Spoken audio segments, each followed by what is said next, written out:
Hello, everyone. Can you guys hear me okay? Yeah. Great. Just a quick poll of the room, just so I have some context and understanding. Who's an adjust client? Okay, got it. And is anyone else here uses mobile app attribution, but it's not an adjust client? Okay, cool. All right. So I often do different events and panels. Sometimes the topics can be super broad, like what is the future of mobile or what is mobile advertising, not really qualified necessarily to talk about things of such big scope. So I thought to switch it up today. Instead, I talk about something with really limited scope, but something that probably affects a lot of you guys on a day-to-day basis. So hopefully it'll be helpful. So a super quick introduction of myself. So I'm Eric. I head up user acquisition at Scopely. We're a mobile games publisher based out of Los Angeles with a companion office in Barcelona. Most of our products are in partnership with big IP studios, brands. You might know us from some of these games, Yahtzee, Walking Dead, Wheel of Fortune, WWE. We've got more cool stuff coming at the end of the year and next year. And please play and please try. OK, so maybe not the most electric topic, but it is something that you guys all face on a day-to-day basis. So within Adjust or within whatever you're using, you can set attribution windows, right? You can set those windows for click, you can set them for view, you can set all kinds of different rules around fingerprinting, IDs, whatever the case may be. I want to talk a little bit about your click and view windows. I talked to a lot of people about how they set their windows for their businesses and what their applications are and where they're advertising. And I hear a lot of these answers. And we at Scopely have for sure defaulted to some of these things in the past. But I asked kind of, how big are your click windows? How big are your view windows? And we talk about that on a channel basis. And a lot of people will tell me, hey, there's just industry standards. I'm on 7-day click, and I'm on 1-day view, or I'm on whatever. Like we're all agreeing sort of just to use these windows. And that's just what it is. And this is really boring, so fine, we'll move on, right? I hear a lot of partners tell me, like my ad network, they won't agree to work with me if I don't open up a 30-day window, 14-day window. So maybe we're a small business, and I don't feel I have kind of pressure against that. And so that's the window, that's what it is. I signed the IO, and that's what we're working with. I hear a lot of like what I believe in. Hey, we are this kind of business. We do this for taxes. We do this for hotels. We do this for dogs. We run these kind of ads. I believe that that's the window. I don't believe that people view this and then go download our app or go engage with our product. I just kind of know. I'm a core user of this, and people at the company, we understand what that is. So that's another approach.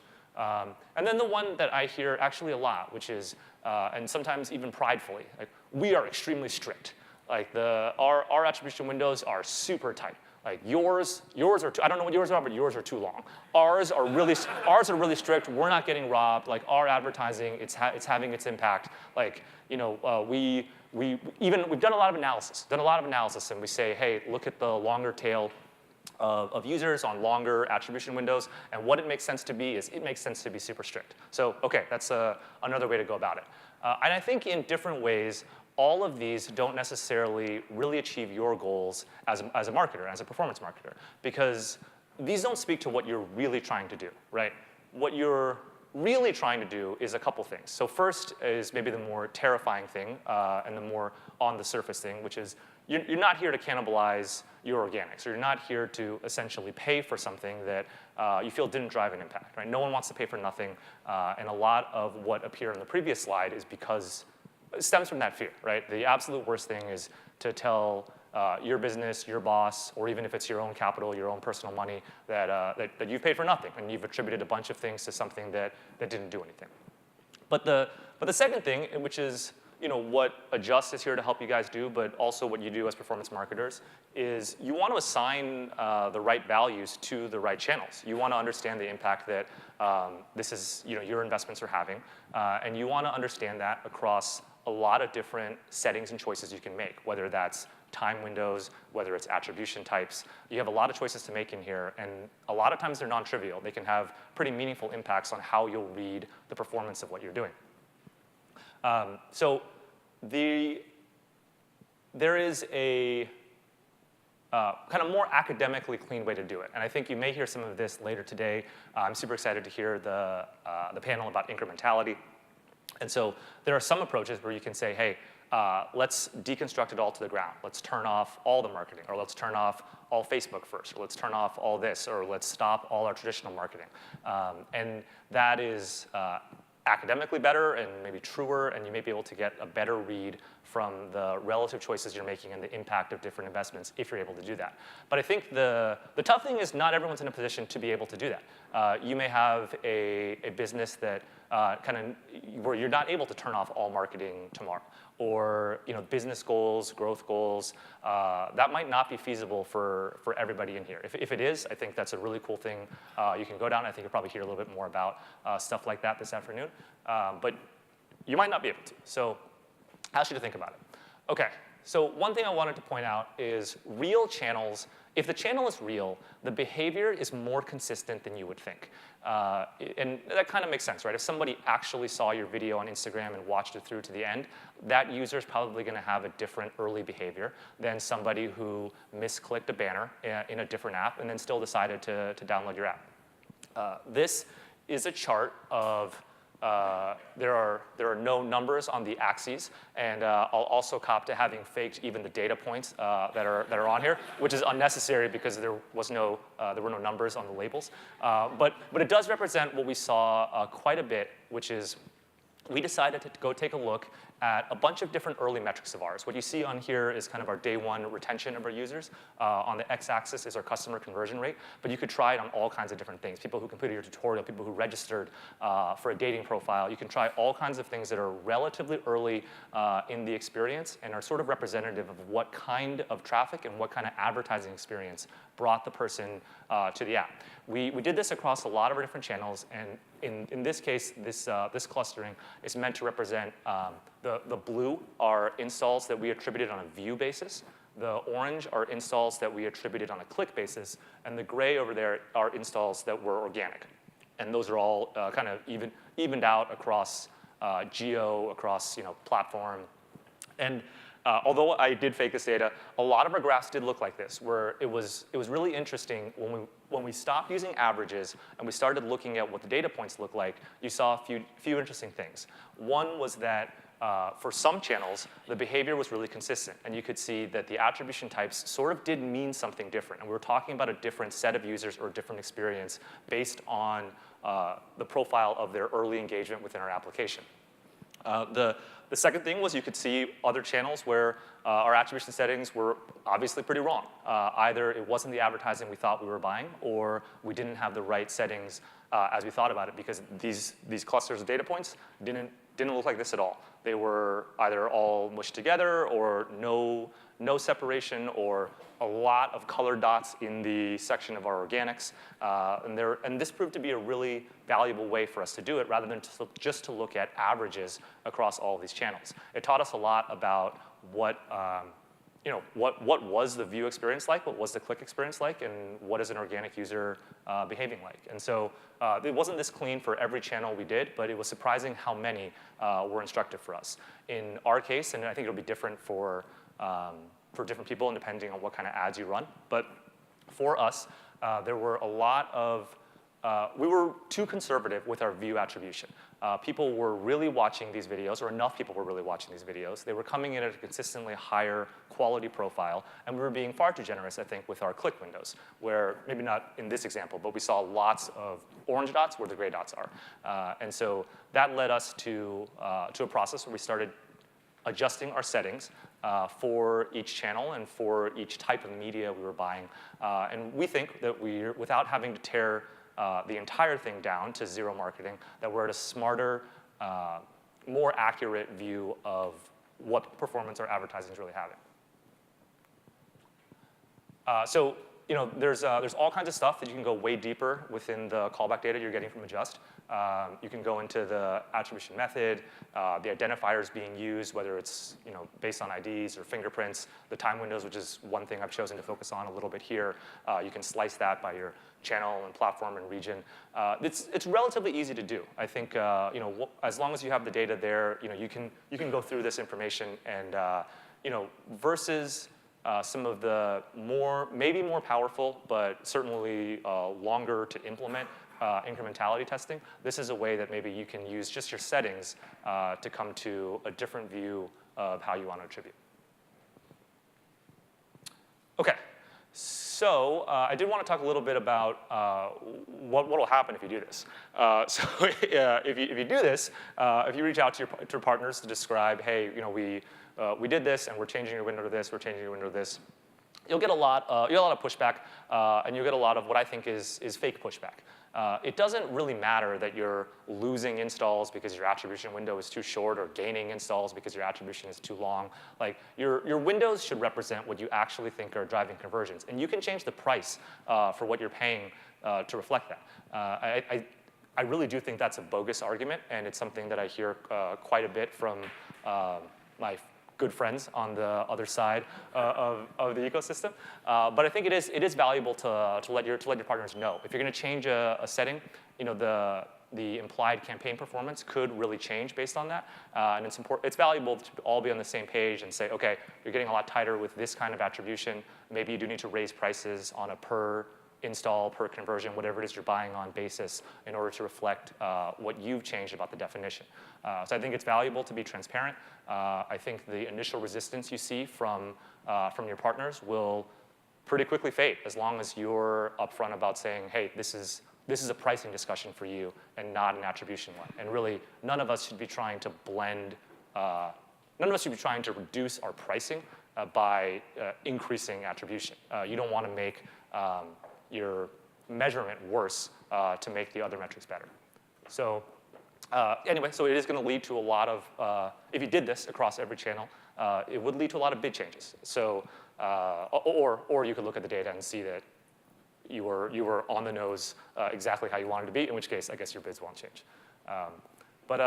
Yeah, that was a fairly quick hit, but that is the topic. I'm happy to take any questions if anyone is interested.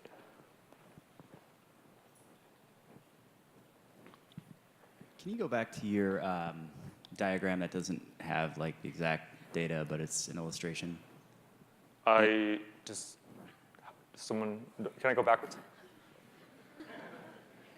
And just kind of like, walk me through this again, because to me, it feels like there's a little bit of arbitrariness when you shift these attribution settings, where you can just move this scatter plot however you want. Right. And so just starting from the top again, like the different color patterns represent different channels, which you would sort of assign like a different attribution type to, correct? This is one channel normalized for platform and country, and it's looking at here it's that channel. The color dots are that channel attributed by view, and then that channel attributed by click, and then just as a reference for us in gray, our organic installs. Oh, I see. Okay, so it's all the same data, just shifted toward like how you want to look at it from an attribution settings. Right. And then your conclusion on like a view like this is, like, I was just trying to piece it all together. I clearly misunderstood it, but your conclusion from something like this is then to say, like, we thought view through is a good way to look at it, but click through might be better. There are two things. I think they're not. I'm not sort of standing up here with a conclusive proof. I think in order to do that, you really would need to tear down your marketing investments and sort of build back up to have a real solid view of that. So it's inference, it's correlation for sure.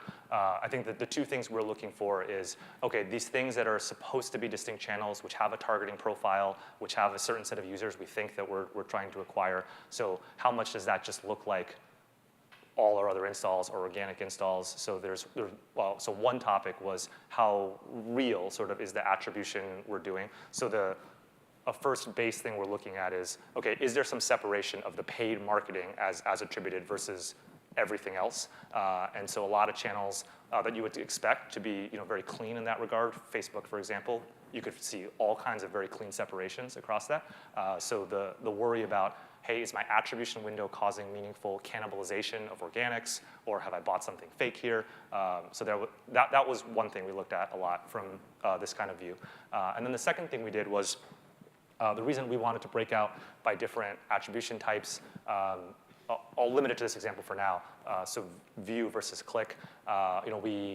maybe came institutionally from a place of being suspicious of long-lived view attribution, where, hey, we're showing our videos kind of at relatively high frequency to these audiences. You know, are we way over-attributing people within that? And what we saw was sort of, okay, people who did end up getting attributed by view were a meaningfully higher, in our case, a meaningfully higher quality profile in terms of their retention, their all kinds of early metrics within it. And so that led us to saying, okay, maybe our attribution settings ought to be a little bit more aggressive for that audience. It's an audience that kind of we want to succeed on. We want more money to go towards that audience. And it's not like we're assigning money to the true truth necessarily. To your point, of course, you can slide the windows and sort of recreate your own truth. But I think we wanted one that was more aggressive at capturing some of the blue dots as long as they were separate from the gray dots. And we wanted one that maybe was a little tighter around our orange dots because it wasn't necessarily a profile we were looking to aggressively grow. Okay, so the two quick follow-up takeaways would be that if you do this, look for clean separation. Right. And then the final question I have, did you ever get a chance to then take this and compare it to an incrementality study to sort of maybe validate something that this might show? We've done some stuff around that. I think not on a full channel-by-channel basis across our whole portfolio. We run not an enormous number of things, but one of our games might be on with 10 to 12 partners. And it did really make it pretty, some of them also are quite small, so it was difficult to do that on every single basis. We did do some of that kind of testing with Facebook and Google specifically. And I think we came away from it, at least in our case, thinking that some of these inferred conclusions were real and did really map to our business. Yes. I know I'm cheating. I already had the mic. So my quick question was about viewability, actually. So a little bit what we were talking about earlier with IAB MRC, the definition being, your ad can be viewed for 50% of it viewable, 1 second for display, 2 seconds for video. How do you feel about that? Are you tracking that in any way now? Do you think that's a good measurement?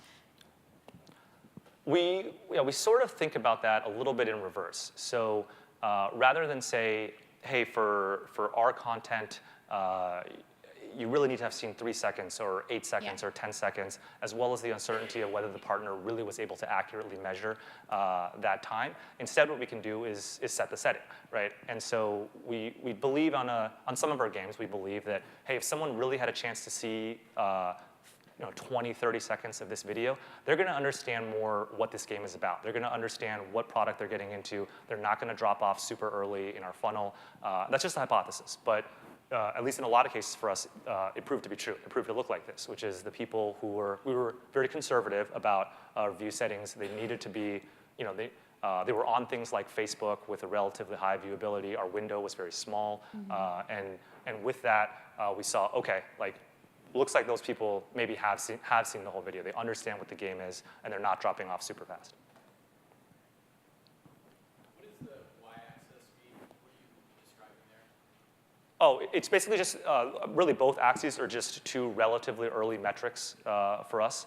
In this case, it's day one retention, but we tried swapping it out for a lot of different things like tutorial completion, registration, Facebook Connect, a lot of things that we would think. I would recommend certainly looking at some things that, at least one of the axes being something that you expect your users to complete at least 20% of the time, because you do want some metrics that reflect behavior that maybe is tied to the channel or the ad itself.